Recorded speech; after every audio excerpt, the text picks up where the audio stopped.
Continuamos, presentación número 6, tercer día. Gracias, querido Dios, aquí hemos podido ya colocar otras informaciones. Hemos aprendido de un pionero en nuestra iglesia que con buena voluntad ha entrado en la obra, pero después fue una dirección no deseada por ti. Querido Señor, ayúdanos ahora para que claramente podamos explicar algunos detalles de esa historia. En continuación necesitamos tu guía, Espíritu Santo que trabaja en nosotros. En el nombre de Jesús. Amén. Entonces aquí hemos llegado a tal punto que hemos visto la simple, en mi opinión, lógica de Guillermo Miller, que es el paganismo. Esa idea que el continuo es otra palabra en realidad para el paganismo, es una idea que luego va a ser bien defendida por Urias Smith en su obra Daniel o Pensamientos sobre Daniel y Apocalipsis. Okay. ¿Y por qué decimos por qué la Biblia usa esa palabra? ¿Por qué la Biblia no dice paganismo? ¿Por qué la Biblia dice continuo? Bueno, para mí una explicación es que aquí hay una religión satánica que continuamente estaba presente y trabajando en contra del pueblo de Dios.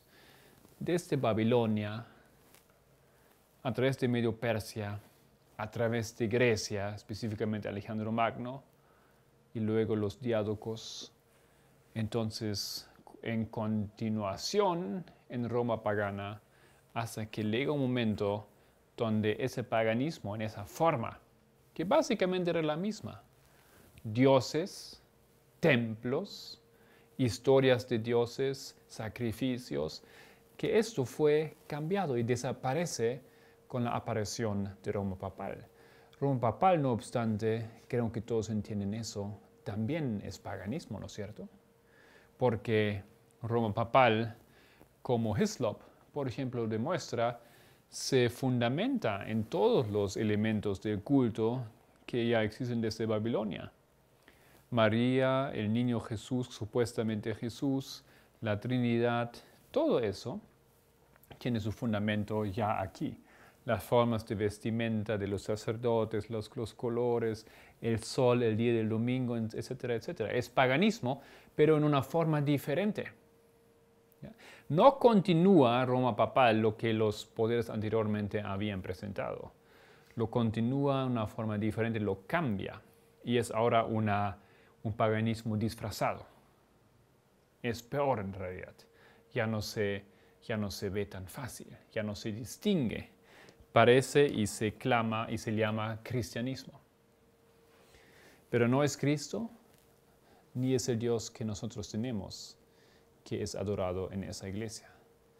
Y esa es la distinción que la Biblia hace. Tenemos entonces el poder que es llamado el continuo, esos poderes paganos que continuamente trabajaron, hicieron desolación contra el pueblo de Dios. Y luego aparece otro poder que es Roma papal, que no hace otra cosa, solamente peor.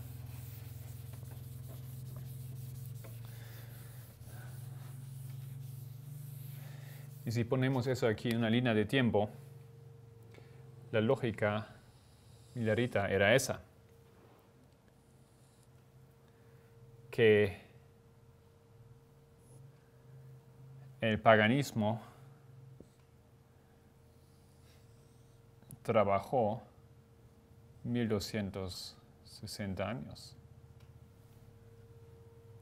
Y eso tiene que ver con el año 723, cuando los asirios conquistan a Israel y lo llevan preso.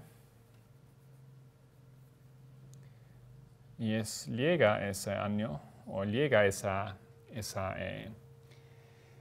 continuación de poderes, Babilonia, Medo Persia, Grecia, Roma, pagana, al año 538, cuando otro poder viene para reinar también 1260 años hasta 1798. Entonces, el paganismo o el continuo y el papado. Mientras uno es la desolación,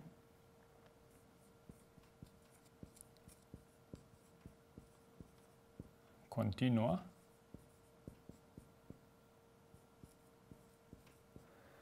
a través de tantos siglos, eso es la desolación abominable. Porque se declara a Dios de una manera más sutil y más directa, va contra el reino de los cielos y los hijos del reino de los cielos. Eso era la lógica milerita. Aquí, digamos, entendiendo que la historia del paganismo tiene dos fases, dos etapas. La fase abierta, el continuo, y la fase más específica y escondida, el del papado. Las mismas, los dos poderes reinando 1260 años. Y por supuesto esos 1260 años juntos son 2520 años. La lógica milerita, con ese principio Miller trabajó. Y los mileritas trabajaron. Ellos vieron dos poderes de desolación, dos poderes paganos trabajando contra el pueblo de Dios desde el inicio. Y ese concepto está muy profundo en todo lo que nosotros ya en realidad desde el comienzo habíamos entendido sobre profecía y las actividades del diablo en la historia contra el pueblo de Dios. Bueno,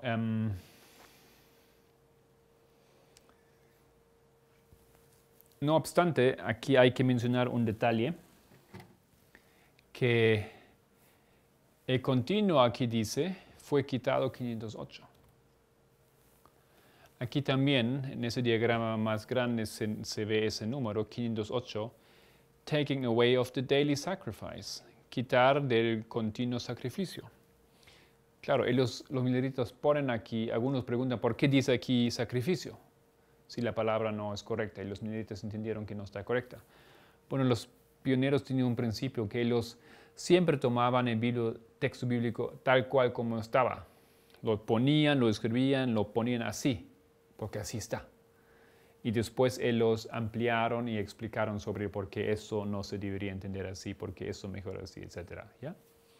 Entonces, en su respeto por la palabra escrita, la palabra de la King James Biblia, ellos aquí lo han puesto, aunque ellos entienden que sacrificio no debería estar escrito.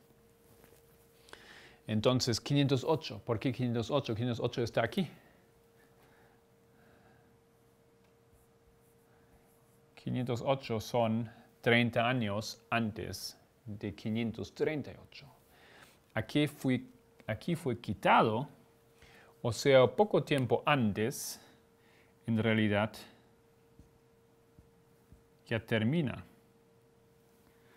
ese poder en hacer su obra, en trabajar, en devastar, aunque teóricamente va hasta 538. ¿Ya? Esos son 30 años de preparación. Bueno, los que han visto la presentación de esta mañana, un esquema muy conocido por nosotros es que Cristo también tenía 30 años hasta que Él fue bautizado. Eso se supone que es una paloma. Y entonces empezó su ministerio también por 1260 días o 3 años y medio. 3 años y medio proféticos son esos también aquí. Luego recibe la herida mortal, como el papá también recibe aquí la herida mortal. Eso quería que sea una espada. y luego resucita igual como Cristo resucita, etc. ¿Ya? Y hay más detalles en la historia. Esos 30 años aquí de 508 hasta 538 eran años de preparación. Años que necesitaba el papado para lograr trono, autoridad y gran poder. Eso es el año 508, el año que es quitado el continuo. ¿Qué pasó 508? Un detalle más. Obviamente ustedes ven aquí también que al final de ese tiempo, unos 25 años antes de 1798, el papado también de cierta manera es quitado porque la persecución, como Elena White en Conflicto de los Siglos describe, cesa, termina antes del año 1798. ¿Ya? En teoría está todavía la iglesia ahí, pero la persecución termina antes. Aquí también entonces el paganismo también deja antes de ejercer, aunque estaba presente todavía como poderes. 507, en el año 507, después de Cristo, los vándalos, los ostrogodos fueron en una, no los vándalos, los ostrogodos fueron en una campaña contra los ejércitos de los francos, contra Clodoveo. Y Clodoveo en esa batalla, en esas maniobras militares, conquista a los ostrogodos. Los ostrogodos en aquel momento pierden su rey. Viene en el mismo año, viene entonces las familias, digamos, los parientes de los ostrogodos, los visigodos, y los visigodos ponen a los francos en jaque. Y en vez de que los francos, con Clodoveo en ese momento, digamos, son aniquilados, los visigodos proponen un pacto, una paz, una alianza de paz. No sé por qué ellos lo han propuesto eso, pero el quien gana normalmente tiene la posibilidad, no es cierto, de no solamente vengarse, sino también de oprimir o de aniquilar aquel poder que está por debajo. Pero en vez de ello, en el año 508 ellos proponen una paz. Tenemos que recordar que los visigodos representaron a aquellos poderes que no se habían sometido al papado todavía. Ellos manifestaban la resistencia pagana en contra del catolicismo. Y como en el año 508 ellos proponen paz, en vez de continuar de guerrear, en este año cesan las actividades de parte de los bárbaros en contra del catolicismo o los poderes que estaban asociados con el catolicismo, los otros reyes que apoyaban a la fe católica. Eso significa que en este año el papado, por la primera vez en la historia, tiene paz. Tiene paz para llevar a cabo sus planes.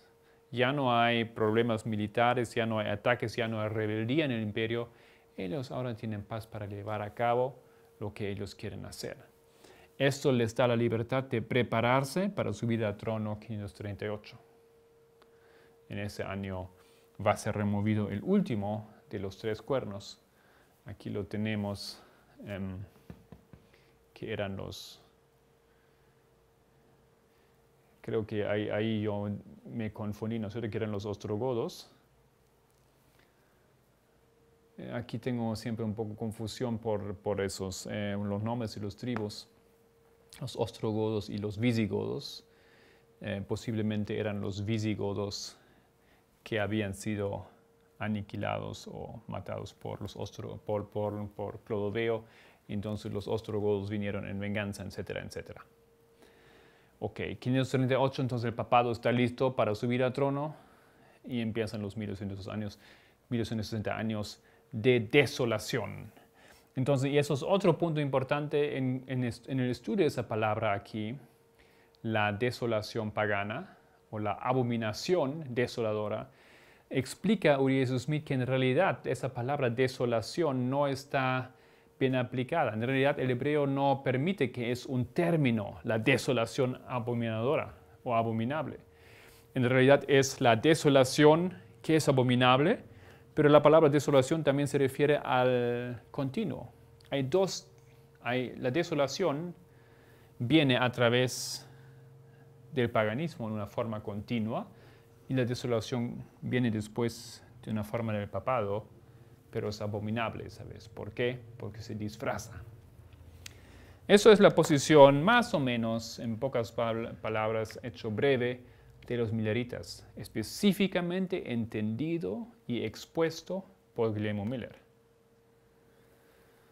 Tenemos en la historia de la cristiandad, por primera vez, una nueva posición, una nueva interpretación acerca del continuo. Todas las otras posiciones, o sea católicas o sean protestantes, siempre han sido entendiendo el continuo en relación con el sacrificio, siempre. La única diferencia era si era literal o si era espiritual. Eso era la única diferencia, diferentes connotaciones de ese mismo concepto. Ahora Miller viene y lo da un significado completamente diferente. Ya no tiene que ver nada con el templo o con el sacrificio. El paganismo ahora es aquel que está continuamente. Eso es nuevo y eso abre las puertas tremendamente a lo que Miller después va a explicar y entender. Pero nuestra iglesia, en esos años del trabajo de la oruga, del revoltón, del saltón, descubre otras ideas y descubre que había otras posturas. O sea, nosotros ya en el avance en que nosotros nos encontramos, nos habíamos parado y otros miramos para afuera para buscar en la oscuridad algo que pudimos introducir a la luz. Y así es el pionero, también podemos decir, para los países europeos, Louis Conradi, que era alemán, y ese hombre, por muchos años, él trabajaba con Elena White, le estaba traduciendo a ella, y tomó un rol importante para la edificación de la iglesia adventista en Europa, especialmente en Alemania. Y tenía muchos dones también, era un hombre muy educado también, pero más tarde en su vida algo similar como Uriah Smith, solamente que él no se arrepiente, aconteció. Que Elena White le critica por ciertas maniobras y eso toca su orgullo.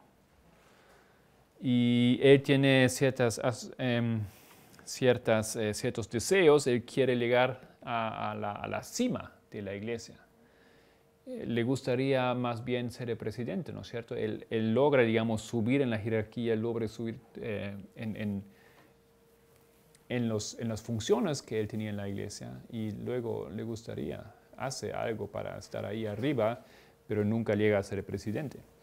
No obstante, ejerce su función en Europa y tiene una influencia extrema en contra del espíritu de profecía. Él es uno de esos hombres aquí de esos tiempos que encima de lo que habíamos visto empiezan a dudar del espíritu de profecía. Y lo que Conradi hace, él descubre en sus estudios, porque el alemán no permite hacer tan fácilmente esa lógica, esa interpretación que Miller hace aquí, ligando al texto de Tesalonicenses. Igual en español, creo, como en varios otros idiomas, el alemán, lo que en inglés fácilmente se entiende, ahí no se puede entender tan fácil. Y eso no es porque está falso o porque el inglés está torcido, sino porque hay diferentes maneras como interpretar un texto, traducir un texto. Y una vez más, quiero decir que yo creo que el inglés, la King James Bible, ha sido específicamente bendecida en muchos sus detalles. Entonces, él empieza a dudar y él encuentra una otra teoría del continuo, que es una teoría antigua, mucho más antigua, que surgió en el protestantismo, y él introduce esa idea. Y él escribe un libro que se llama Die Weissagungen Daniels, las profecías de Daniel, solamente que ese libro estaba en alemán y nunca fue traducido, o hasta que yo sepa, no fue, por lo menos en aquel tiempo no fue traducido, de manera que sus ideas no lograron distribuirse tan fácilmente, pero él tenía obviamente contacto con otros adventistas. Tenía contacto personal con Prescott, con Waggoner y con muchos más. Y en esos contactos él explicaba, vendía su idea o su descubrimiento y su interpretación. Y Prescott es uno de aquellos que adopta esa idea. Y Prescott luego va a ser aquel que por primera vez lo hace público por escrito en el mundo que habla inglés. Y esto es la obra de ese libro que ya hemos mencionado al comienzo, The Doctrine of Christ, la doctrina de Cristo. En ese libro él expone esa antigua teoría del continuo. Lo que aquí confunde tal vez un poco es que a esa teoría de Prescott, de Conradi, Waggoner también se engancha en eso, se llama normalmente the New View, el nuevo punto de vista, pero en realidad es más antiguo. Mientras que la de Miller se llama the Old View, pero en realidad es más nueva. Bueno, entonces aquí viene Conradi y aquí vienen Prescott y otros hombres que van a meter su fuerza, su energía, su inteligencia en defender ese otro punto de vista. ¿Qué es otro punto de vista? El otro punto de vista es que el continuo no es el paganismo. El continuo no es algo satánico, porque el paganismo es algo satánico aquí en esa interpretación de la Biblia, sino que el continuo es algo de Cristo. Es algo divino, algo sagrado. El continuo es la obra de continuamente interceder por los seres humanos en el santuario celestial. O sea, el Cristo que continuamente intercede delante del Padre, continuamente hace un sacrificio. Y el sacrificio era de antes del sacrificio, y en algún momento fue quitado ese sacrificio porque los romanos y los judíos mataron a Cristo y fue quitado el sacrificio de los animales, etc. Eso es la idea, hay variaciones hay aquí de que el sacrificio continuo es, pero tenemos que entender que la palabra sacrificio no está en el texto. ¿Ya? Pero eso es la idea que ahora promueven Prescott y promueva también Daniels, presidente de la conferencia más tarde, y promueva también Conradi. Sin entrar mucho aquí en los detalles de esa teoría, eso es lo que acontece. Quiero leer un pasaje aquí en ese libro. A ver, ¿dónde lo teníamos?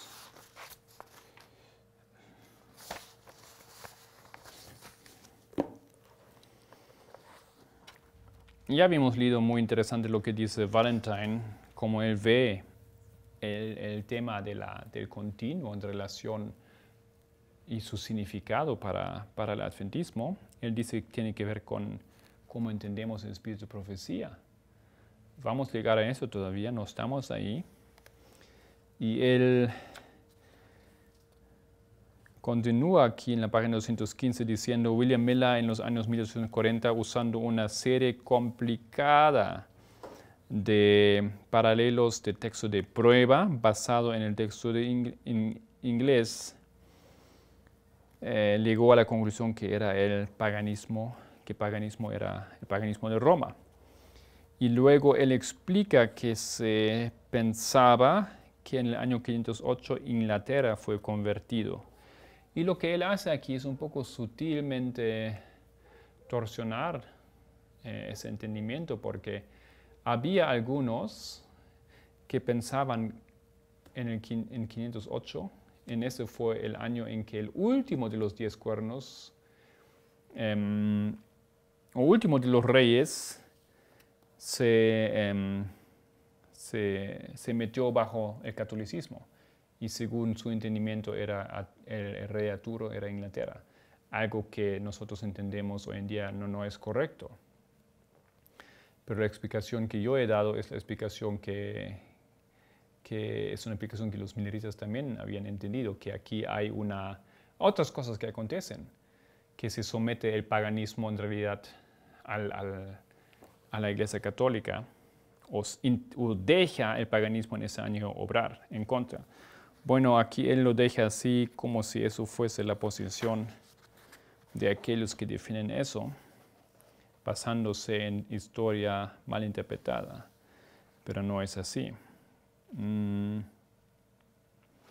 Prescott, de su parte, entendía, página 216, que el continuo no se refería al paganismo, sino al ministerio o de intercesión de Cristo.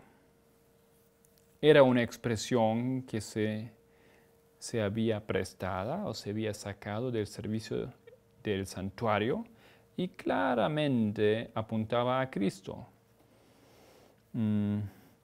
A través de esa doctrina de la misa.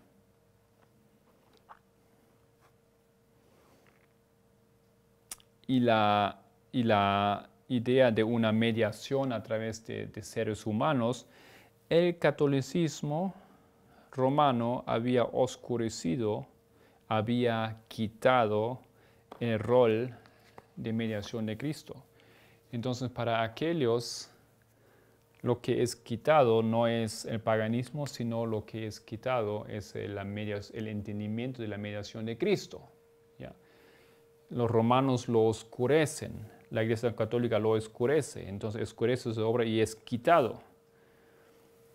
Pero usted y yo entendemos que aunque la Iglesia Católica colocó la misa, aunque ellos pusieron sacerdotes, nunca fue quitado la obra de Cristo. Cristo no dejó de trabajar e interceder delante del Padre. Entonces, ¿cómo puede haber sido quitado? Bueno, esa relación que aquí Valentine explica que aparentemente era obvia al servicio del santuario, solamente era posible porque aquí había una palabra metida en el texto que no debería estar ahí, que no pertenece al texto. No era tan obvio.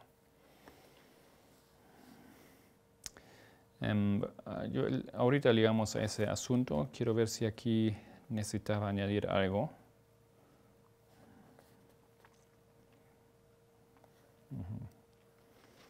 Entonces, a esa corriente de esas nuevas ideas sigue no solamente Conradi y Prescott, sino también el presidente de la conferencia Daniels.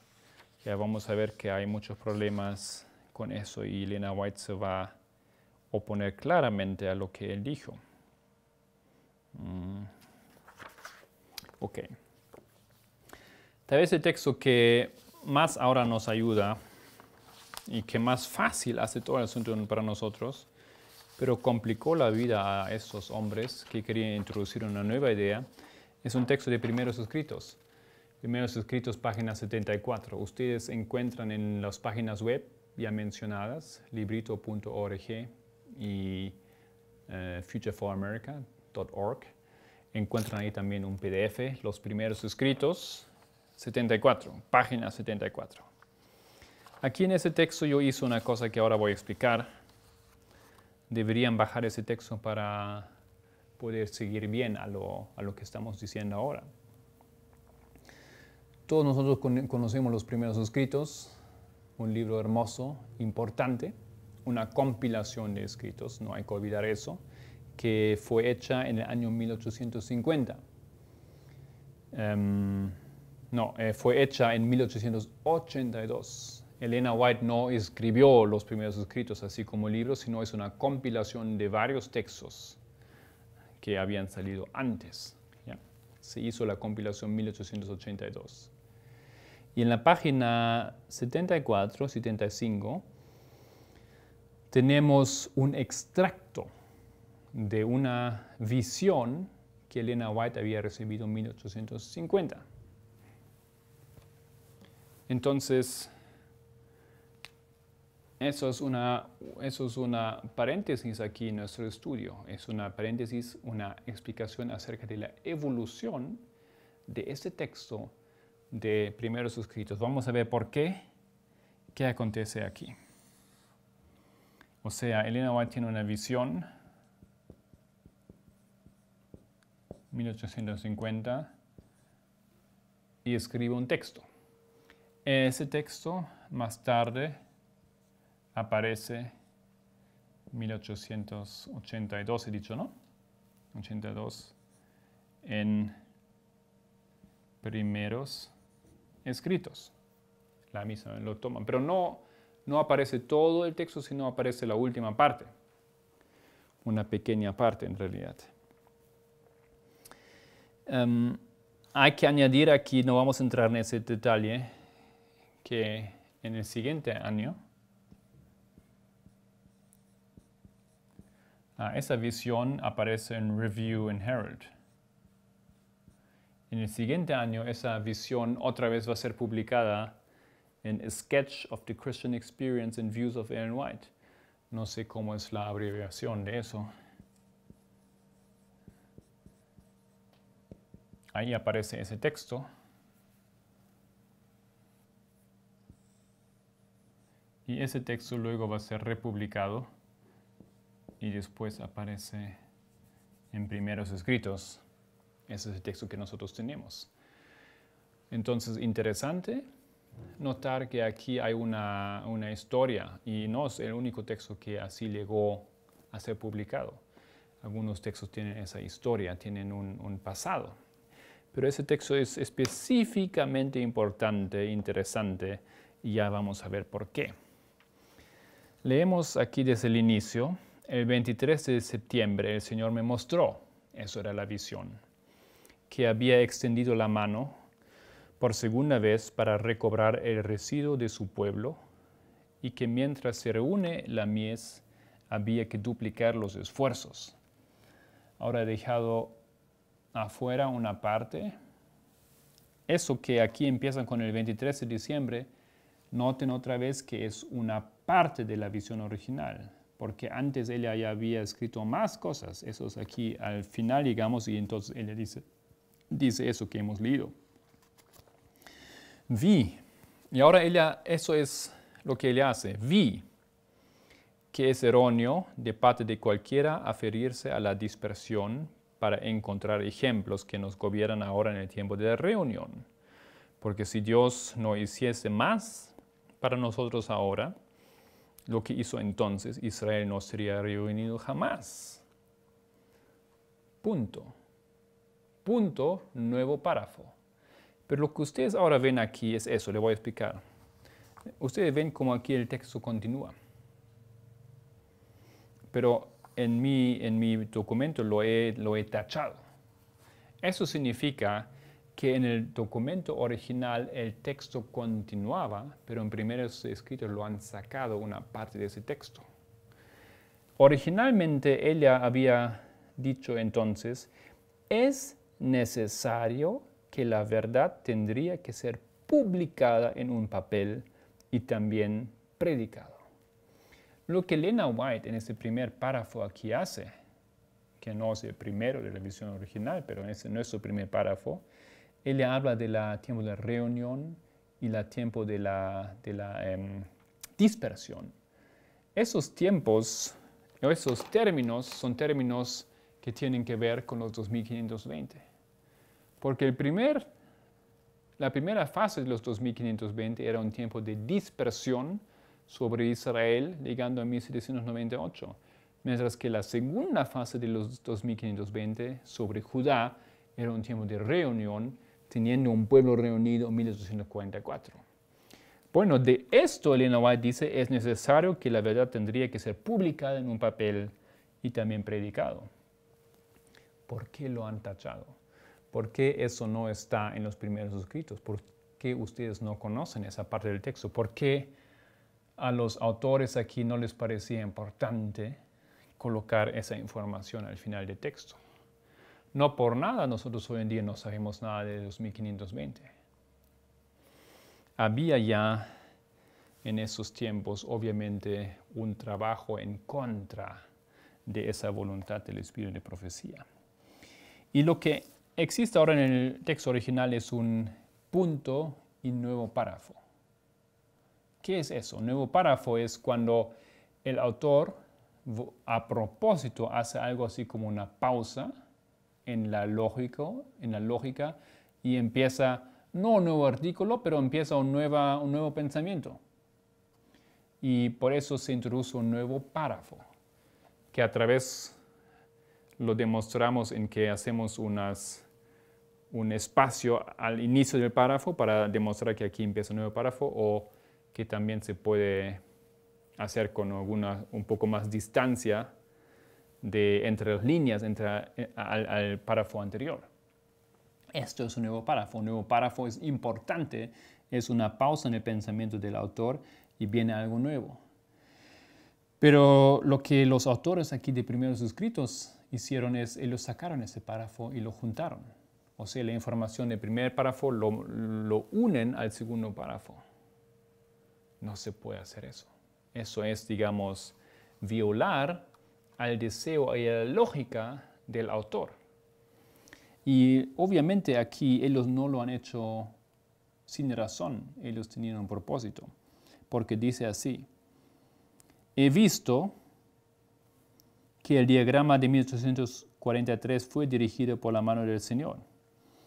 Bueno, si ella aquí en realidad había puesto un nuevo párrafo, es porque ella había colocado un nuevo pensamiento. Y esto es lo que Elena White hizo en ese texto. Ella en ese texto había juntado una serie de temas. Habló de las donaciones, habló del de viajar a Jerusalén, habló del tiempo de reunión, de la dispersión, habló ahora también del diagrama. ¿Ya? Son diferentes tópicos que se reúnen en un documento. He visto, en realidad el texto decía, el Señor me mostró. Son detalles. Pero con nosotros hemos estudiado el problema que se introduce. ¿Es todo lo que Elena White dice inspirado o no?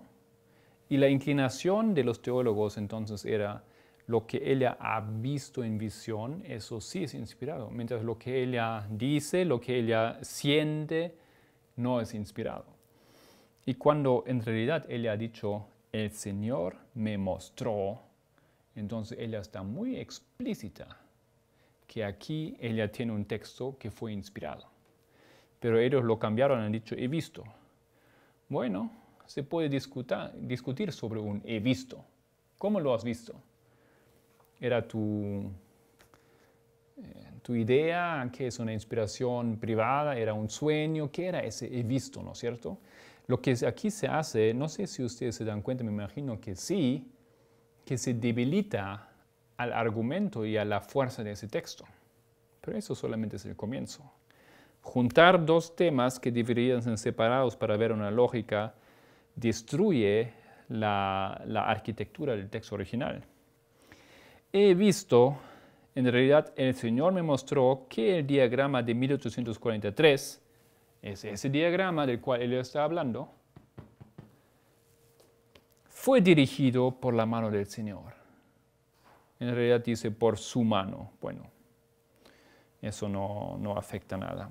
Y que no debe ser alterado, dice en primeros escritos, pero en original dice otra cosa. Que ninguna parte de él debería ser alterado. Bueno, eso, queridos hermanos, queridos oyentes, es muy específico. Ella dijo, ninguna parte de él debería ser alterado. ni el 508, ni el 2300, ni el 2520, ni que los 3 ayes son los musulmanes. ¿Ya? Ninguna parte de él debería ser alterado. Hoy en día lo que hacemos es alterar. Mucho está bien, pero hay muchas cosas también que ya no se aceptan. Y en esa entonces interpretación del texto, originalmente legado, escrito en 1850, publicado en Review and Herald, pero después modificado un poquito, significativamente, en el libro Primeros Escritos, nosotros aquí tenemos un contexto falsificado, un testimonio falsificado de Elena White. Continúa que las cifras eran como él las quería, que su mano cubrió y ocultó una equivocación en algunas de las cifras para que nadie pudiese verla hasta que la mano de Dios se apartase. Punto, nuevo párrafo, otro tema. En realidad ya tenemos aquí 3 temas, aunque aquí parece que solamente tenemos 2 temas. Entonces vi en relación con el continuo, es otro tema, otra cosa.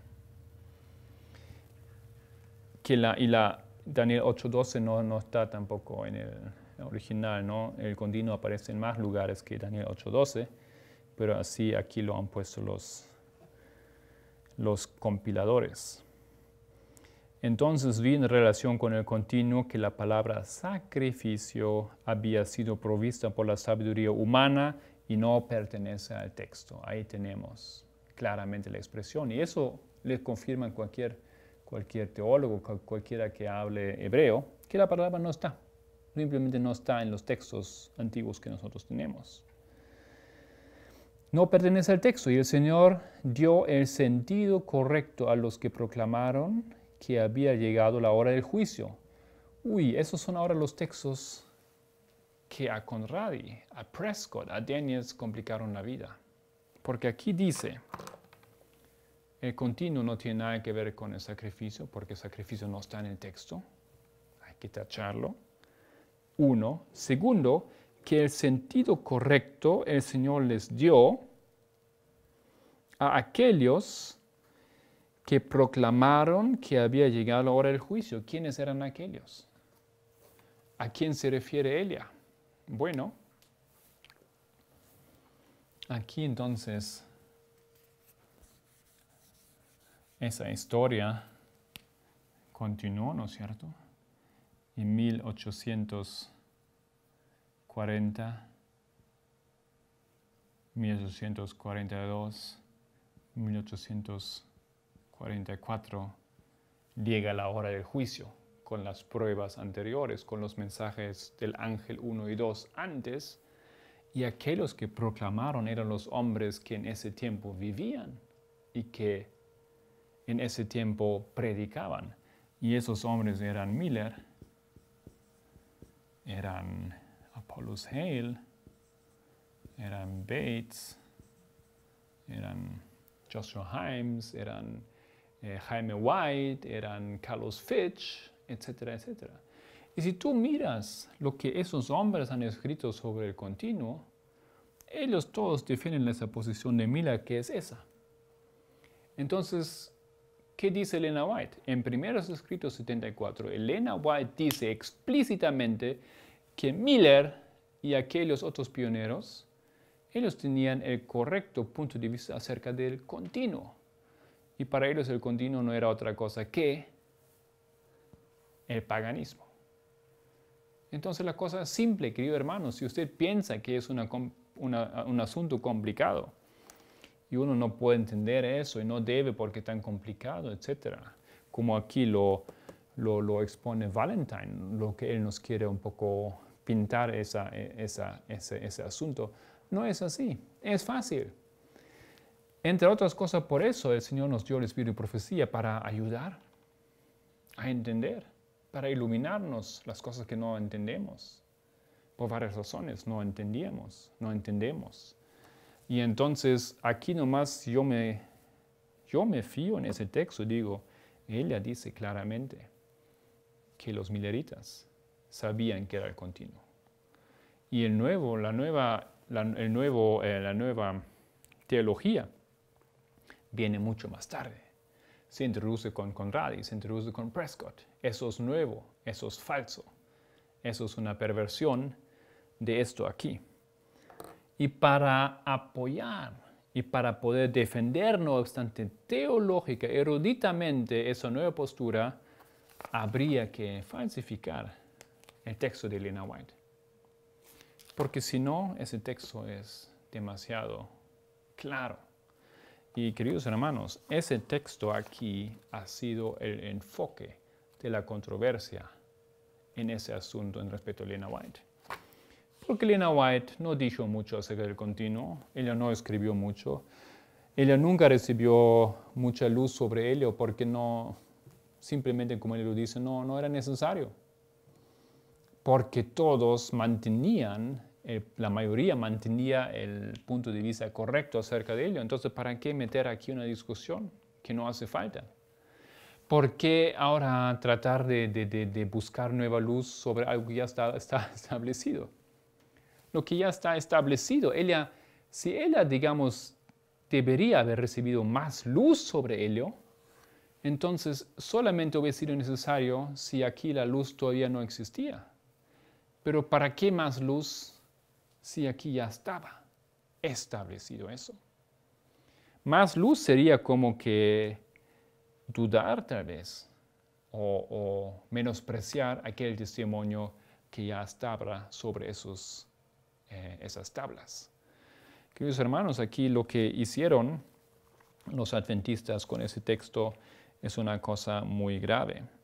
Y para expandir, digamos, esa falsificación de ese texto, han continuado a hacer algunas cosas muy graves y vamos a tener tiempo todavía para mencionar eso. Fíjense cómo continúa el texto.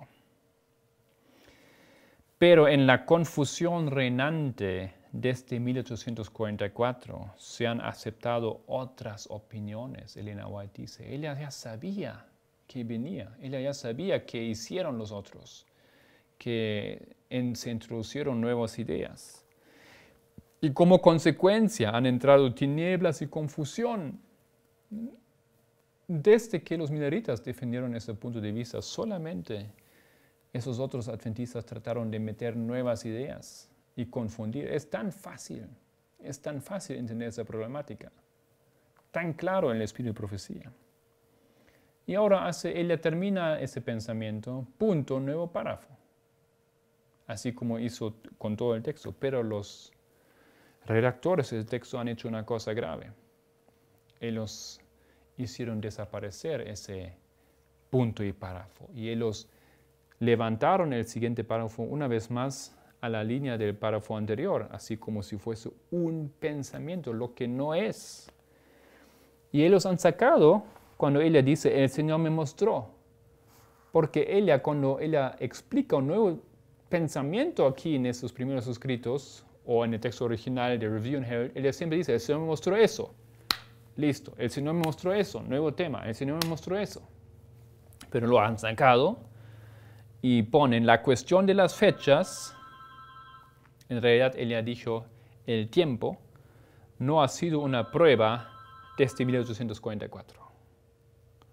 Y que el tiempo, en realidad, ella dijo eso, nunca volverá a ser una prueba. Grave lo que acontece aquí, porque lo que ellos hacen, y eso es el gran argumento del teólogo hoy en día también, que está al lado de Prescott y los otros teólogos con esa teología moderna, ellos dicen que Elena White no habla específicamente de continuo porque no tenía ni siquiera mucha luz sobre ello. Ella no habla así de defender los diagramas. Lo que ella solamente quiere hacer es que proponer alguna ilustración del problema de establecer fechas. Que aquí se habían establecido fechas, que después ya no se debería hacer eso, que continuo tiene que ver con eso también, pero el problema son las fechas y por eso lo cambian también. Y él había dicho el tiempo, así como dice en la Biblia en Apocalipsis 10. Y ellos lo han sacado, han hecho fechas, queriendo dar, y eso es lo que el teólogo hace. El teólogo que defiende la nueva postura explica que Elena White en ese texto no defiende el continuo siendo el paganismo. Para tú y yo, para usted y para mí, tal vez algo increíble como uno puede torcer a un texto tan fuerte, pero nuestra mente nos permite hacer eso. Y con una defensa así intelectual, con unos pensamientos, uno puede darle a textos un otro sentido y decir, mira, ella no habla de eso, ella en realidad habla aquí. Ustedes tienen que leer el texto bien en su contexto y ustedes lo van a ver que ella habla en realidad de las fechas, de los tiempos. Porque claro, después de 44 hubo muchos problemas con fechas. Había otros grupos, otras personas que querían poner nuevas fechas para la venida de Cristo. Pero la cosa aquí todavía no terminó. Continúa aquí el asunto. Dice, el Señor me ha mostrado que el mensaje del tercer ángel debe progresar y ser proclamado a los hijos dispersos de Dios, pero no debe depender de una fecha, que algunos están creando una excitación falsa y predicar fijando fechas, etcétera, etcétera. Eso, lo que aquí yo en ese texto he puesto en cursiva, esto ni siquiera forma parte de la visión original. Ese texto aquí, que lo han injertado, como se injerta así en una planta, ¿no es cierto?, para modificar la planta original, ese texto aquí no es de la misma visión. Es de otra visión. O sea, lo que ellos hicieron aquí, han tomado ese texto y solamente de todo el texto han tomado, si eso es el texto, han tomado esa parte nada más. Y en esa parte encima metieron una parte de otro texto, pero lo venden como si hubiese sido una visión. Eso realmente es una falsificación tremenda. No se puede hacer eso. Y si se hace algo tan grave, hay que por lo menos añadir la información que eso es de ese texto y eso es de ese texto, pero nada de eso. Nos hacen creer que Elena White ahora está hablando de fechas. Quieren ahora apoyar esa lógica. Y suena así como ella estaría defendiendo fechas. No está en realidad ella hablando tanto del continuo ni del diagrama. Ella está hablando de las fechas y está dando algunos ejemplos, etc. Esto aquí es la situación. Abajo ustedes ven que hay más problemas que vamos a dejar afuera en ese momento porque no tienen tanto que ver con el continuo. Queridos hermanos, con ese texto, por ejemplo, el hermano Washburn o el hermano Haskell fueron a Daniels, fueron a Elena White y ellos fueron a la publicidad y dijeron, mira, aquí Elena White dice claramente lo que es el continuo. ¿Para qué más discusión? Aquí se cierra el asunto para mí y para ti. Debería ser así también. Y eso era justamente el gran problema para aquellos adventistas que tenían la nueva teología. Y por eso dice Valentine, aquí en su texto, leémoslo otra vez,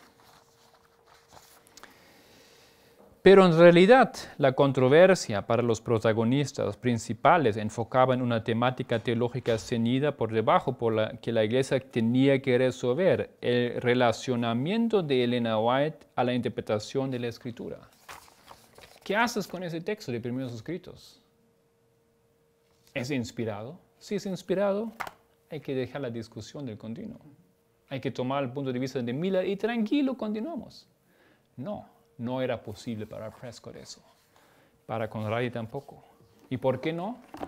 Porque ellos no aceptaron que ese texto fue inspirado.